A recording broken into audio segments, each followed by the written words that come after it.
Hello everyone and welcome back to my channel. In this particular video, we are going to see about some built-in functions that are present in tuples.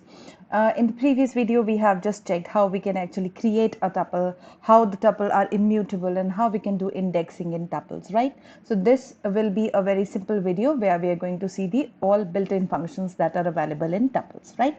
So coming to the first function, which is just the trivial functions. This function we have seen in strings, this function we have seen in list, that is the length function, right? So what it does, it simply returns the length of a tuple, right? So here in this particular video, we will be first looking at each and every function theoretically, and then we will be moving towards the hands-on, right?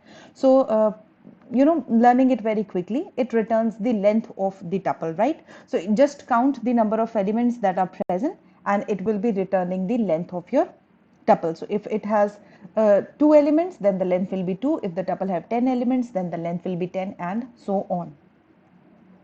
Talking about the second function, this is also a similar function of list. We have seen count in list also. What it does, it simply returns the frequency of the elements that are present. See, here one is present 2 times. Here 2 is present 3 times, 3 is present 2 times, and 4 is present 1 time, right? So the number of occurrence of any element. So here I have asked t dot count, that is 2. So here the frequency of 2 will be 3. So the output should come to be 3. So it returns the frequency of elements. Similar to count function, we have another function, that is index function, right? Now what index does, it returns the index of the first occurrence of any element, right? So if I ask the index of 2, we know that indexing in tuple starts from 0. So I have asked about the index of 2. So 2 is present here and 2 is also present over here. Let me just take a pen. Okay, so here the indexing will start from 0, 1, 2, and then 3, and so on, right? So here 2 is present at index 1 and 2 is present at index number 3, right? So index is going to return the index that is the first occurrence. So the output will be 1. Now index of 5 will be 3, then 4, 5, 6, and 7. So the index of 5 should be 7 because 5 is occurred only once, so that is only the first index. So what it returns the index of the first occurrence of any element.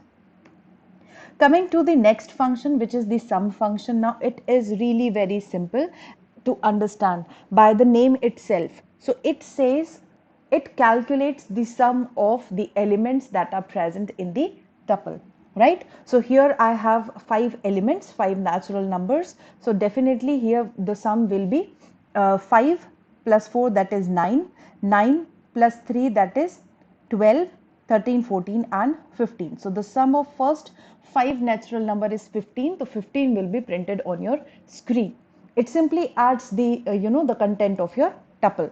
But remember, for this function to work, all the content should be in number format, because only the numbers can be added up, not a combination of number and strings, right? So that is something which is to be important, and this is just calculate the sum of the elements in your tuple. Talking about the fifth functions, or the fifth or sixth function, basically I have combined them. So these are two different functions, but as the name suggests, they return the minimum and the maximum element that is present in your tuple, right? So for minimum it is going to return 1, and for maximum it is going to return 5. It can also work on characters, and that is why if I have a number means digits or characters like A, B, C, D, E, F, then for minimum it's going to return A, and for the maximum, if I talk about the alphabet, so Z will be having the maximum value. So out of the the sub list of characters that you can have in your tuple, so it will be returning the values as per the ordering or as per the ASCII values, right? So it returns the minimum and the maximum element of the tuples.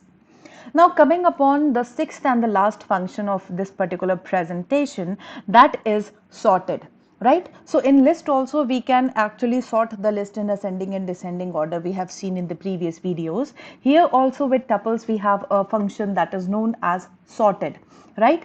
And if I use just the tuple value in the sorted as parameter, the tuple will be sorted in ascending order.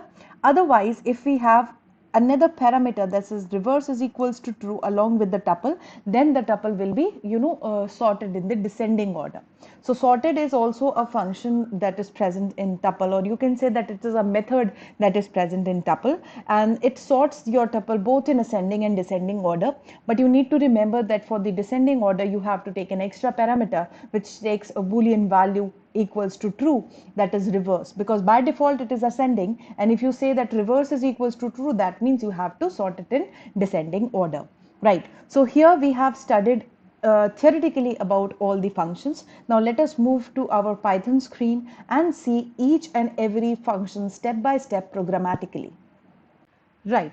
So coming back to our Visual Studio, here we will be looking at on the built-in functions that are present in tuples, right? So first of all, here what I will be doing is I will be just creating a tuple. Let's say tuple is a numbers which is having values, 6 values, right? So this is a 6 tuple that I have. Now what I will be going to do over here, I will be printing dir on tuple. So if I run it, and you will be seeing on the terminal the total number of functions that are actually present in in our tuples, right? So you can see that there is a list which this dir function has returned. So it returned a list which is the collection of functions or methods that are present in tuple class, right? So these are all the standard functions that are the dunder functions that are actually available, which have two underscores in the prefix and the suffix. So these are the dunder method. We have actually discussed some of a little bit introduction of it in our list series. And here you can see that there are certain functions such as count, such as index, which are actually present in in the tuples, right? So you can visualize them like this. The len functions you have, right? So what we are going to see over here is we are going to visualize each and every built-in functions that are actually present in tuples, right? So let us start with our first functions that we have seen in the slides. Right. So coming back to our first function, which is the len function, right? So for this, it is very simple. Just have a print statement, call the length function and pass your tuple, right? So if you run, then the answer should be 6 presented on your screen because my tuple has 6 elements, right? So what length does? It returns the length of the tuple or the total amount of elements that are present in your tuple. The next function that we have studied was a count function. So what count did? It returns the total frequency of the element that is present, right? So for this, I will be just editing my example and I will be adding some more elements like this so that the count function can work upon it. So what I'm going to do, I will be just printing the tuple name dot count, right? And count of which element I want to see? Count of 2, right? So let us check. See, if I bring my cursor over here, it returns the number of occurrence of a value, right? So let us see, right? So now the length of my list is 12 and the total occurrence of 2 is 1, 2 and 3, right? Now if I change it to 3, so you can count how many times 3 is there. 1, 2, 3 and 4, right? So it is 4 times. So if I run the code, then yes, the total occurrence of 3 is 4.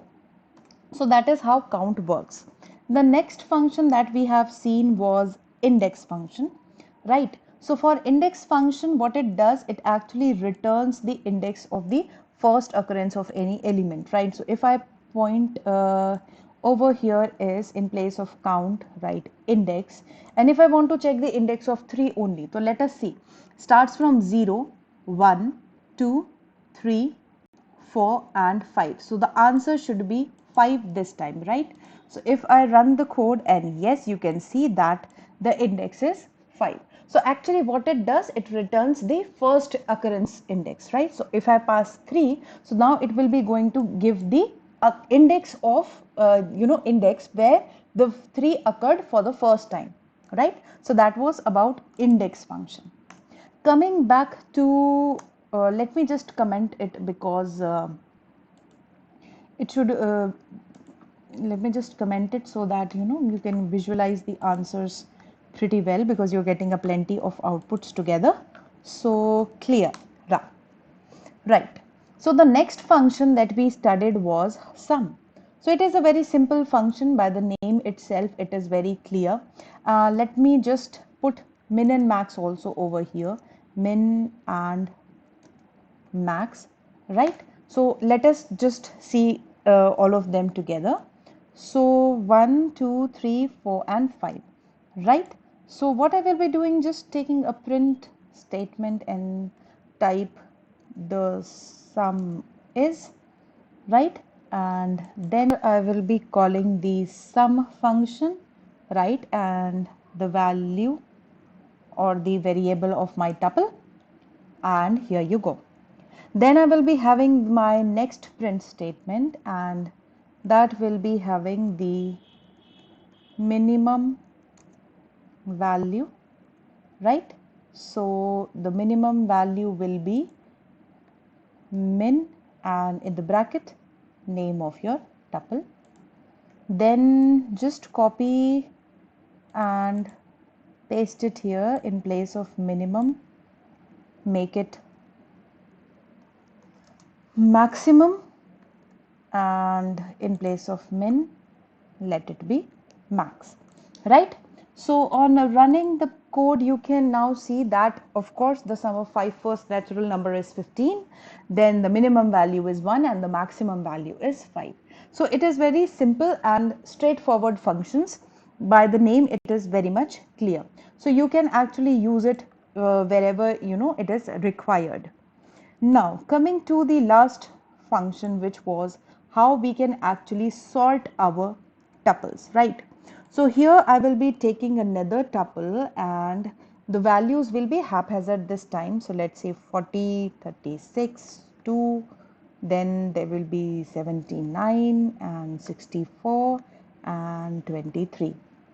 Right, so we have just taken a tuple which is having, not ascending or descending ordered value. The values are haphazard, right? So now what I will be doing, I will be creating a tuple which is ascending, right?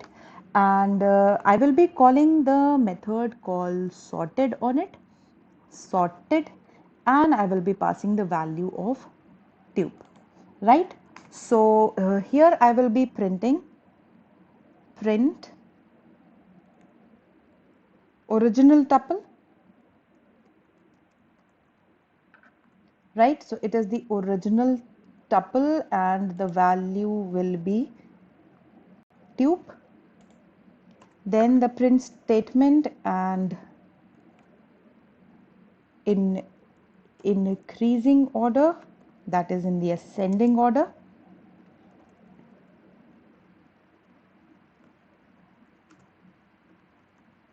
right? And I will be calling the name as tube underscore as. Now just copy the same code, and here write reverse is equal to true, right? And here in place of increasing, write decreasing, and spelling is wrong, TRUE, right? So it's true. So here we have actually coded the the code for the ascending and the descending order. You can see for the variable, I have to change it as descending, and here also there should be a change of descending, right? So here I have taken an haphazard tuple, then printed its value, then sorted it in increasing order and just printed it, and then sorted it in decreasing order, that is in descending order, by keeping a parameter called reverse is equals to true. So let me first clear the screen and now run my code. So you can see that the original tuple is actually been printed like this, and the in increasing order and in the decreasing order there is the output, but the output is in form of a list, right? So that is something important. What sorted does, it actually returns the output in form of a list. Now, but what if we want it to be into a tuple? So it's very simple. You just call the tuple constructor like this, right? And again, this is known as actually nesting of functions, right? So you will be just calling the tuple on the sorted, right here. So now if I run the code, and this time you can see that here I have got the answers in form of tuple. So it's that simple. So in order to get the answer in the sorted or the in the in the ascending and descending order, you can make use of sorted function. So that was a small video upon the built-in functions that are present in tuples. I hope you enjoyed it, and thanks for watching and stay tuned to my channel.